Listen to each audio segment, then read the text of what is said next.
Can I help you? Take your hands off me. Yeah.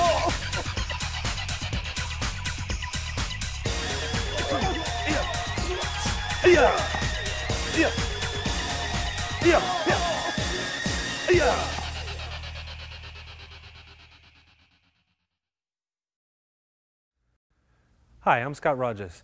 Today we're going to focus on Kyusho Jitsu pressure point striking and its relationship to punch defenses and moving attacks. When dealing with punches and moving attacks, it's not enough to know what to hit and where to hit, but you need to create an opening to be close enough and to be able to defend properly without getting struck. What we're going to focus on is 3 basic systems of blocking. The 3 systems are going to determine which way the person can attack you. So rather than allowing him to punch wherever he wants, depending on how you hold your hands, you're going to limit his possibilities. The first one we're going to cover is the center line position. Center line position means both hands are going to line up along your imaginary center line.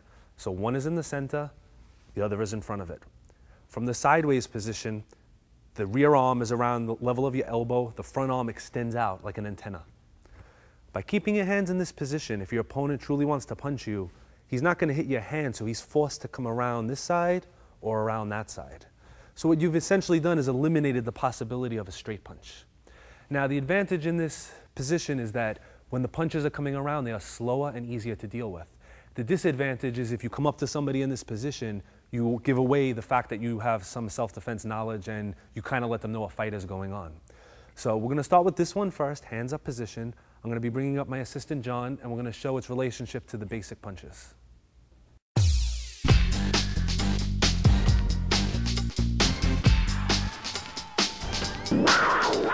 Okay, as far as punching defense, we're going to cover the basic boxing type punches as they are the most common. That would basically cover the jab, the right, the hooks, and the uppercuts. The good news is we can almost eliminate the uppercuts from this hand position. The reason being is when our hands are out in this position and John moves closer, in order for him to throw a proper uppercut, he needs to be close enough. If my hands are in this position, it pretty much eliminates the possibility of that happening. So now we've limited ourselves to the straight punches and the hook punches. All right, so what we're going to do is a drill learning to keep our hands in the proper position. Not only do we want to keep our hands in our center line, but we need to keep them between our opponent's arms, which will force his arms around us. So the drill is basically this. I line up in my position, he lines up in a basic boxing stance, and he's just going to circle around me a little bit. And as he moves, I make sure that my fingers are constantly pointed to him. If he moves the other way, right, I shift the other way. So basically, I aim right at his nose. If he moves forward a little bit, I move backwards a little. If he backs up, I move in. And I learn to keep my distance this way. I always want to keep him one step away from me. If I'm this close to him and he decides to throw a punch, I may not react quick enough. But if I force him to have to take a step in, the punch becomes a lot slower because I'm actually reacting to his forward motion instead of his hand motion. So the basic rules of this is we want to keep him a step away, about approximately 4 to 5 feet.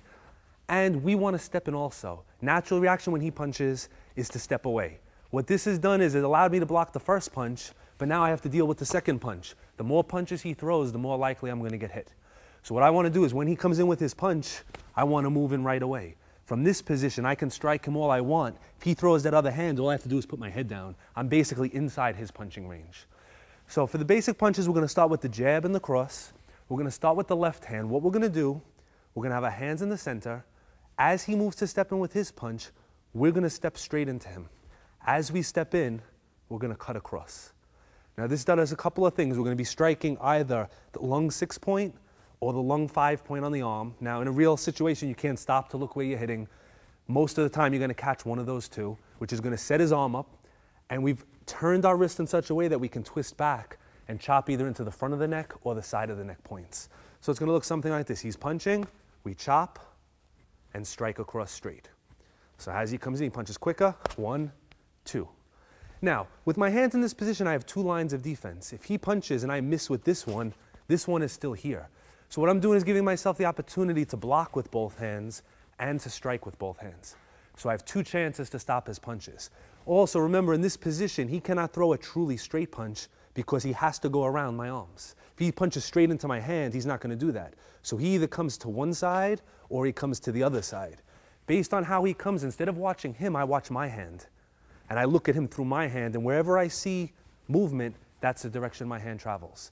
So the first technique we're going to cover is moving in, inward chop, and chop to the side of the neck. Dead center, this point's called large intestine 18. we want to come straight in. So as he punches, we move in, chop the arm, chop the neck. If we do it again, he comes in, 1, and chop. Now in practice, we do it slow and we go 1, 2. In reality, we're going to move a little quicker and we're right in there. Now, as soon as we throw that chop, good chance we're going to knock him out, but if we don't, look where this hand is, right into the jaw point. So now the technique becomes 1, 2, 3. And that gives you 2 shots right in a vulnerable area to take him out. So he punches, 1, 2, 3, coming right in. All right, let's move a little bit. Now we're going to do the same thing, similar to the drill we did before. We're going to move around. This is how you practice it. And when he's ready, he's going to throw a left. And then we're going to back up. When he's ready, he's going to throw the left. We move around, keep. Now, if you notice, I'm moving backwards to maintain distance. If he's just walking me down and just moving without punching, I don't want him to be this close, because now when he goes to punch, I may be slow and get hit. I keep my distance. This is where it's okay to walk backwards. This is where you dance around, you move. When he punches, though, you move in. So whenever you're ready to make contact with him, whether hitting the arm or hitting the neck, you move in, you don't move back. Okay, as we're doing the drill, we're backing up. When he throws his punch, that's the last forward step that he gets to take. So as soon as I move in, I start moving forward, I never stop moving forward, and I constantly move in until he is down. So basically, the only time I'm moving backwards is when we're out of range. I can move backwards, I move sideways, I do whatever I'm doing. When he moves in, I move in, and then it's a constant forward motion until he drops. So once you go back, you switch forward, that's it. You no back and forth, you don't step back, you don't move away. All moving away does for you is allow him to punch you with the next arm. Most people do not function well going backwards. I take 1 or 2 steps, I may even trip over my own feet. If I'm moving backwards and he hits me, there's a good chance of me going down just because I'm off balance.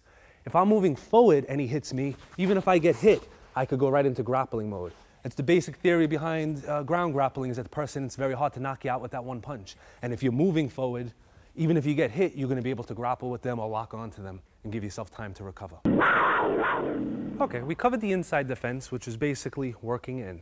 Now if he throws a right hand, what we're going to do is we're going to knock the arm to the outside.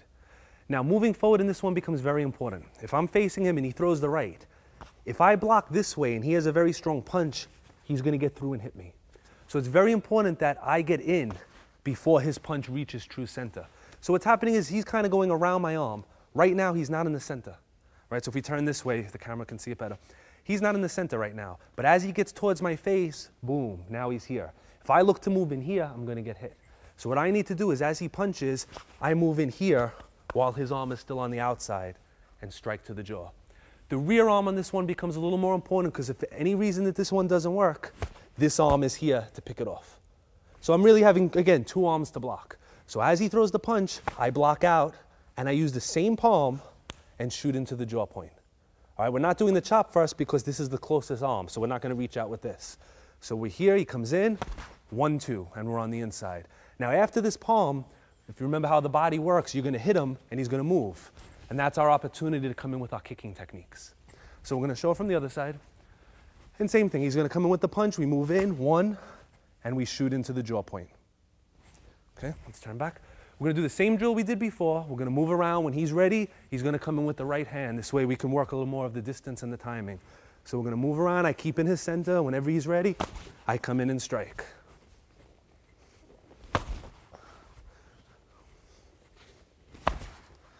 Good. Now that we did the left and the right, we're going to mix them together. Now it's up to him how he punches. We're going to move around.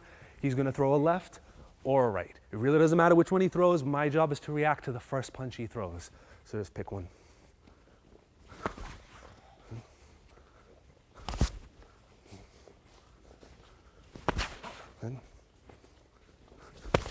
Good. Okay, so we have our straight punches. Now we're going to work our hooks. Sometimes he's going to see, if he's a smart fighter, he'll see my hands are in the middle. And he's going to try to loop in and go around my arms. As he does that, this is a very powerful motion using these muscles.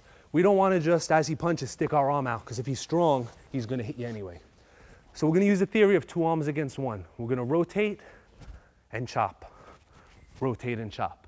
Now what's happening here is I'm going to be striking either 1, 2, 3, or a point in the bicep. One of those points, or both of them, will be struck when I do my blocking motion. So as he throws the hook, I'm chopping the arm. Without the padding, his arm would be down here right now, and I'm gonna follow with the chop. So the basic movement is 1, 2, and if he came on the other side, it's the same thing, 1, 2.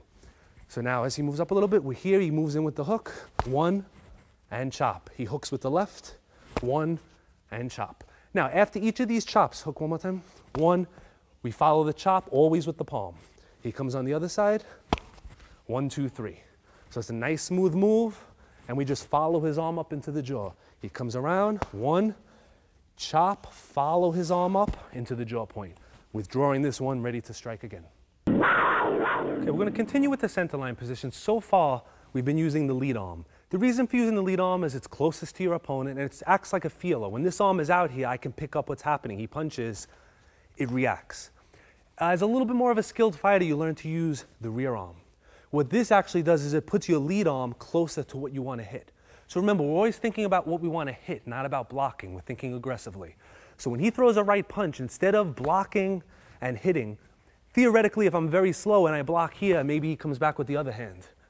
So what I want to do is I just want to hit him. So as he comes forward, I just palm him. Now, most likely this palm is going to stop his punch, but if it doesn't, this hand was here to pick it off. Okay, so again, keep in mind that we're being aggressive. You keep your eye on your target. As we move around, whenever he's ready, he's going to throw that right hand. And I just move into strike. The blocking kind of happens by itself. I just move in. And I just move in, just like that. Now we do the similar thing with the left. He's throwing a jab. Before we chopped with the front hand and we came back. This time we're going to focus to the stomach 9 point, opposite the Adam's apple, and we're going to chop straight in. So the move looks something like this. So as I move in, I'm going right for his neck, and the rear arm is going to pick off his punch. So as we're here, just come in with the chop. He comes in, come in with the chop. Get a little closer, a little quicker, come in with the chop, just like that. And we're going to do the same thing moving around. He's ready to throw the left, move in, just like that. So basically you have to shift your mentality from defensive to aggressive. Your hands are in position. You have basically 2 targets. You have the jaw, the front of the neck, and the side of the neck. That's actually 3 targets. If you're using your front arm, your hand just travels there. If you're using your rear arm, we're coming up to the jaw. If you're using this arm, you're shooting into the front. If you use the other side, we're coming right into the jaw. Now, if you don't like to use palms or you don't like to use chops, back fist works just as well. If he throws the left, I could back knuckle him in the point behind the jaw. If he throws the same left, I could back knuckle him to the temple or to the mental nerve coming down. So you can change the targets, but the theory is the same. If you don't like the palm on the other side, we could inward hammer behind the jaw. So we're just going to turn him a little this way. So originally we came in, we threw our palm, which worked well, but we could also hammer in that direction. So how you strike is really up to you, but make sure you're hitting points and make sure you're using the closest hand to the closest target. The next step is what some we call simultaneous. When he throws the hook punch, we blocked with 2 and we came in. And that was a good technique and it will work, especially if you're caught by surprise. He throws the punch, you want to stop the arm first. But again, if your hands are in this position, you should be in an aggressive mode. And when he throws the punch, we're going to attack right away, allowing us to follow up with our knee strike. So the basic move is we're here, and we're just shooting both hands out. If he was coming on the other side, it would go the other way. So from this position, he punches, I just move right into the neck. He punches with the other hand, I just move right into the neck. So if we come from the other side, same thing. He comes in with the hook, just shoot in. He comes in with the hook, just shoot in. And that leaves you a good opening for a knee shot or a follow-up hit immediately.